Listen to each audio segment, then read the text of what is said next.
అలిపిరి పాదాల మంటపం దగ్గర తొలిమెట్టుకు నమస్కరించిన ఆయన శ్రీనివాసుడి దర్శనం కోసం నడక ప్రారంభించారు. పెద్ద సంఖ్యలో అభిమానులు ఆయన వెంట కదిలారు. ఈ సందర్భంగా గోవిందనామస్మరణతో కాలినడక మార్గమంతా మార్మోగిపోయింది.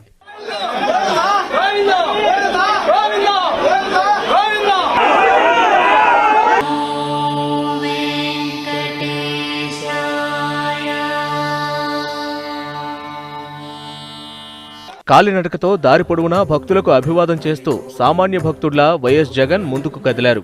మార్గమధ్యంలో ఆంజనేయ స్వామి ఆలయాన్ని దర్శించుకున్నారు. అక్కడ కొబ్బరికాయ కొట్టారు. అనంతరం వడివడిగా మెట్లు ఎక్కినా ఎక్కడ ఆగకుండా ముందుకు కదిలారు.